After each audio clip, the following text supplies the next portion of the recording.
So here I have the General Tools MMD4E digital moisture meter. So we had a little bit of a mishap with our washer, and basically I had to rip up the carpet and everything else. So now I'm to the point where I need to find out, okay, is it dry enough to go ahead and put back in the carpet and everything else? So I got this little meter and I've absolutely loved it. I'm going to walk you through how it works and just show you how to do a little test and everything else. So basically, when you push the power button, it turns on. It automatically goes to the wood setting. Right in here, let me rip this off here so you can see it.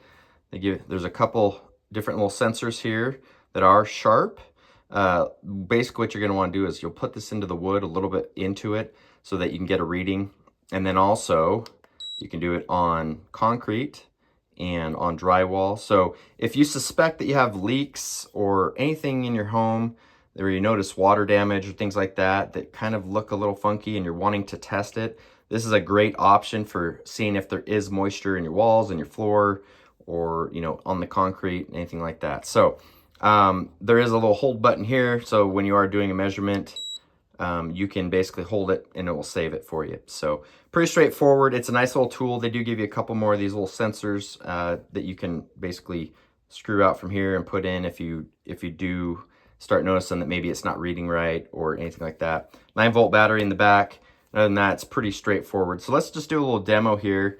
I'm going to show you real quick kind of how it works. Now, the way that this works when you have it on the actual wood setting, like it is now, that will range from 5 to 50% humidity that it's testing for the water in there. And then also with the building materials let me switch it over to the building right there, if you can see it. It's basically 1.5 to 33% that's looking for. So really simple and straightforward to use. Now I'm going to switch this over to wood because obviously I got some wood down here that I'm going to go ahead and test. Let's just see where we're at, see if I need to keep the fans running for a little bit still. You can see the green light in the middle lit up. And so that was basically, let me do this and see if I can do it. So right now we're right at 14.9%, which is right on the border of where you want to be as far as humidity goes, or water in your boards.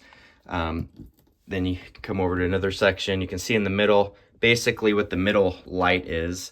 There's a low, mid, and high. So I'm going to go ahead and push this down.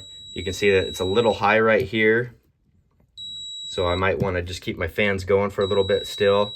And use it that way. Just it did come up at 16 point, right at 15.6, and then also 16. So 16 is where it's considered high, where you first get the range for high. So right at the border there, I'm gonna keep the fans going for a little bit. But as a whole, I really like this tool. It's really nice for being able to detect any type of leaks or anything in my house, and I definitely highly recommend.